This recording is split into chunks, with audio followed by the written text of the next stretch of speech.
সিরাজুল মনিরা আপা, আপনার কাছে হচ্ছে আমি জানতে চাচ্ছি যে বাংলাদেশের আর্থিক অবস্থা এক একজনের এক এক রকম। এরকমও আছে যে একজন নায়িকা 8 লাখ টাকা ড্রেস পরে যেটা দ্বিতীয়বার ইউজ করে না, তো সেরকমও আছে। আবার এরকমও আছে যে একটা মানুষ হচ্ছে তার পরিবারে হয়তো 100-150 টাকায় মিল কেনার সামর্থ্য নেই। তো সেই জায়গাটাতে আসলে একজন ক্লিনিক্যাল নিউট্রিশনিস্ট হিসেবে বা ডায়েটিশিয়ান হিসেবে আপনার কি বলবেন যে কিভাবে আসলে নিউট্রিশিয়াস ফুড গুলো আসলে গ্রহণ করা উচিত এই আর্থিক অবস্থা স্টেজ অনুযায়ী? অ্যাকচুয়ালি আমি এইটা শুরু করতে চাই অ্যান্সার দেওয়া। এখানে যারা উপস্থিত আছেন তাদের মধ্য থেকে এখানে মেসে থাকেন একজন মহিলা বা মেয়ে দাঁড়াবে, মেসে থাকেন, মেসের খাবার খান, স্টুডেন্ট একজন মেয়ে আছে হলে, হ্যাঁ মেসে হলে থাকলেই হবে, একজন দাঁড়ায় তার কাছে মাইক দিই, আরেকজন স্টুডেন্ট ছেলে যে মেসে বা হলে থাকে, ওই যে পিছনে একজন আছে। হ্যাঁ আপু, আপনি বলেন যে আপনি আপনার মেসে বা হলে যেখানে থাকেন সেখানে আপনার দৈনন্দিন একটা খাদ্য তালিকা দেখা যায় যে আমাদের সকালে মিল হয় না, সকালে মিলটা নিজ দায়িত্বে হচ্ছে আমাদের মানে খেতে হয়। সেক্ষেত্রে যদি আমার ক্লাস 9টায় থাকে, মানে বেশিরভাগ সময় আমার দেখা যায় যে আমি হয়তো একটা খেজুর বা কিছু খেলাম বা নিচ থেকে যাওয়ার সময় দোকান থেকে একটা মানে পাউরুটি বা কোনো কিছু নিয়ে চলে গেলাম ক্লাসে। এই মানে সকালে এর থেকে বেশি খাবার আসলে হয় না।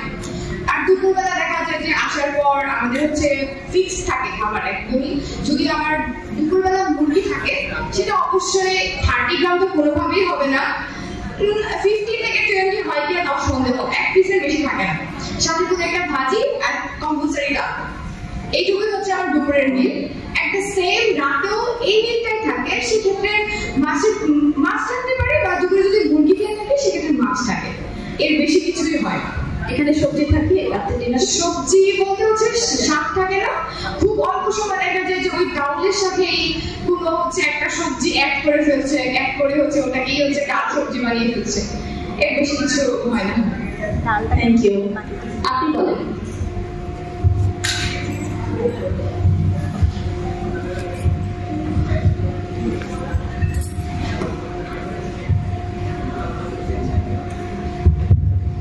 আসসালামু আলাইকুম।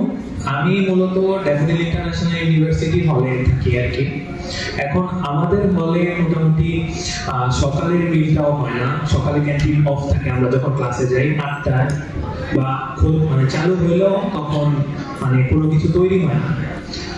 এরপরে দুপুরবেলা আমাদের জেনারেলি থাকে হচ্ছে মুরগি থাকে, মুরগিটা পিসটা থাকে 4 ভাগের 1 ভাগের সমান, এবং কম্পালসারি ডাল থাকে সব মেনুর সাথে, ভাজি থাকে, আলু ভর্তা থাকে আর মাছ থাকে। আর সাধারণত বিকাল বেলা কিছু থাকে না, এবং রাতের বেলা মোটামুটি ভাত থাকে আর ডিম থাকে এবং পরোটা আর রুটি থাকে, তন্দুর রুটি যেটা সেটা থাকে। আর ম্যাক্সিমামই তখন রাতের রুটিটা প্রেফার করে রাতের খাবারে, কারণ তারা 2 বেলাই বাইরের মশলাযুক্ত খাবারগুলো যেহেতু কনজিউম করছে, সেক্ষেত্রে তারা রাতের রুটি অথবা দুধ এই জিনিসগুলো বেশি প্রেফার করে। ধন্যবাদ। দুজনকে থ্যাংক ইউ। তো আমরা দেখতে পেলাম আপু আপনি কোন জায়গা থেকে? মাওলানা ভাসানী, আরেকটা হচ্ছে ড্যাফোডিল। আচ্ছা, দুজনের বাজেট কি তাহলে এক মনে হলো? এক মনে হলো না, তাই না? তার মানে ইন্ডিভিজুয়াল ওয়াইজ বা হচ্ছে ক্যাটাগরাইজ আমি দেখতে পাচ্ছি যে এইখানে যে আমরা যদি একটু মাওলানা ভাসানী বা এইদিকে প্রাইভেট পাবলিক ইউনিভার্সিটির দিকে যাচ্ছি তাহলে বাজেটটা একটু সংকীর্ণ হয়ে আসছে। অন্যদিকে তাদের স্বাস্থ্যের কথা চিন্তা করে তাদেরকে একটু স্মার্ট মিলের ব্যবস্থা করা হচ্ছে। তো সেই কেসে যখন আমরা পেশেন্ট দেখি, আমি 3টা কেস স্টাডি আপনাদের সাথে শেয়ার করব, এবং তিনটাই হচ্ছে একটা চাইল্ডের প্যাটার্ন বলবো। সেটা হচ্ছে ফার্স্টে একটা মা আসছেন আমার কাছে তার বাচ্চাকে নিয়ে, 5 বছর বয়স। তিনি গার্মেন্টসে চাকরি করেন ঢাকাতে, তার হাজবেন্ডও গার্মেন্টসে চাকরি করে, আর তার যে 5 বছরের বাচ্চাটা তিনি হচ্ছে গ্রামে দাদির কাছে থাকে। কিন্তু কয়েকদিন ধরে তিনি লক্ষ্য করছেন যে তিনি যখন ঢাকায় চলে এসেছেন তারপর থেকে তার 5 বছরের বাচ্চাটা 4 বছরের বাচ্চার মতোই রয়ে গেছে। এটা হচ্ছে কেস 2 হচ্ছে একজন মধ্যবিত্ত পরিবারের মানুষ, তিনি একটা নরমাল জায়গায় বিজনেস করেন, ঢাকাতে বিজনেস করেন, তার আদরের একটা সন্তান, তাকে তিনি হাফেজ বানাবেন, এই জন্য তিনি মাদ্রাসায় দিয়েছেন। সেই বাচ্চাটার বয়স 5 বছর এবং দেখা গেছে তিনিও লক্ষ্য করলেন তার বাচ্চাকে অপুষ্টিতে ভুগছে। মাদ্রাসা যাওয়ার পর থেকে তার খেতে ইচ্ছা করে না, সে ঠিক মতো কথা শুনে না এবং সে ম্যালারিস্ট হয়ে যাচ্ছে, তাই আমার কাছে নিয়ে আসছে। আরো একটা কেস স্টাডি মানে আমি আপনাদেরকে বলতে চাই, সেটা হচ্ছে একজন মাল্টিনেশনালে জব করা ক্লায়েন্ট আসছে তার বাচ্চাকে নিয়ে। এই বাচ্চাটার বয়স 5 বছর। তিনি এসেছেন, তার বাচ্চাটা শুধুমাত্র চিকেন খায় এবং তিনিও লক্ষ্য করছেন যে গত 1 বছর ধরে তার বাচ্চার কোনো উন্নতি হচ্ছে না। তো এই 3টা সিনারিওতে আপনাদের কি মনে হচ্ছে বাচ্চাদের সমস্যা কোথায়? এখানে কি বাজেট ইস্যুস আছে? এখানে কি বাজেট ইস্যুস আছে? বলি একজন বলে।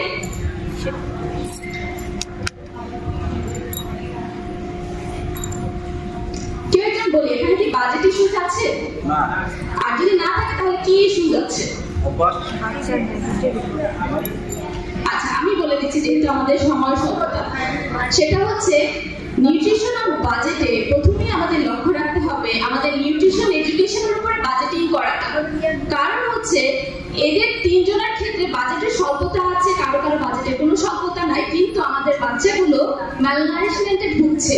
এর কারণ হচ্ছে এই পরিবারগুলোর মধ্যে নিউট্রিশনের চিটাফোটাও নেয়। কারণ হচ্ছে চিটাফোটা নাই বলতে তারা তো আসছেন আমাদের কাছে, এই পর্যন্ত অন্তত তাদের কাছে নলেজ পৌঁছে গেছে, কিন্তু হচ্ছে এই নলেজটা তাদেরকে আর একটু ডিপলি চিন্তা ভাবনা করা দরকার ছিল। এবং আমাদের ভাইয়া একটু আগে বিশ্লেষণ করলেন যে বাজেটিংটা নিউট্রিশনের কোথায় কোথায় দিতে হবে। সেখানে অন্যতম মৌলিক অধিকার আমাদের হচ্ছে পুষ্টিকর খাবার দাবার, সেখানে কিন্তু বাজেটিংটা হচ্ছে না এবং হলেও সেটা প্রপার জায়গা পর্যন্ত পৌঁছাচ্ছে না। তো সেই জন্য আমাদের যেটা করতে হবে, আমরা যেখানে আছি কারোর উপরে দোষ দিয়ে আমাদের কোনো আর কি লাভ নেই। কারণ হচ্ছে আমি আমার জায়গা থেকে যখন কাজ করব, নিউট্রিশন অন বাজেট সেখানে কাজ করবে। কারণ এই যে 3 ধরনের পেশেন্টের কথা আমি বলেছি, এই 3 ধরনের পেশেন্টকে আমার 3 ধরনের খাবার দিতে হয়েছে, কিন্তু আমি চেষ্টা করেছি তাদেরকে পুষ্টিকর খাবারটা পৌঁছে দেওয়ার জন্য, যাতে বাচ্চাগুলো সুস্থ হতে পারে। এবং এই সুস্থতা আনানোর জন্য কাউকে হয়তো আমি বিফ খেতে দিয়েছি, চিকেন খেতে দিয়েছি, কাউকে অথবা ডাল ভাত দিয়েছি, এবং এই প্লেটটা যাতে সুন্দর হয় এবং তার বাজেট অনুসারে হয় সেটা কিন্তু আমি তৈরি করার চেষ্টা করেছি। এতটুকু এডুকেশন যখন আমাদের মধ্যে চলে আসবে, তখন কিন্তু আমরা সেটাকে পুষ্টিকর খাবারের প্লেট হিসেবে তৈরি করতে পারবো এবং অ্যাফোর্ডেবলের মধ্যে রেখে আমরা মিল মেনুটা তৈরি করতে পারবো এবং তাদের জন্য এটাকে আমরা তাদের দ্বার প্রান্তে তৈরি করে দিতে পারবো। যেমন তার আগে প্যানেল সেশনে একজন বলেছিলেন যে ভেজিটেবলস হচ্ছে গার্ডেনিং, যেটা হচ্ছে একটা ইয়ার ভিতরে ছিল, প্রজেক্টের ভিতরে, যে ভেজিটেবলসটা তার আঙিনায় তৈরি করা। তো সেটা একটা প্রজেক্টের মাধ্যমে তারা যখন আসছে, কিন্তু সেটা হচ্ছে অলমোস্ট ফেইলারের দিকে। কারণ হচ্ছে তারা আসলে কেন সবজিটা তৈরি করবে, এটা যেটা কিনতে পাওয়া যায় সহজে বাজারে, সেটা কিন্তু তাদের মধ্যে নলেজটা নেই। সে যদি নিজেরটা নিজে তৈরি করতে পারতো এবং এই নলেজটা আমি তার কাছে পৌঁছে দিতে পারতাম, তাহলে কিন্তু সে উৎসাহিত হয়ে কিন্তু খাবারটা তৈরি করতে রাজি হতো এবং সে কিন্তু নিজের খামার তৈরি করতো, যে ক্ষেত্রে মুরগির ফার্ম, মাছের ফার্ম, নিজের জন্য নিজের পুষ্টিকর খাবার কিন্তু নিজেই তৈরি করতে পারতো।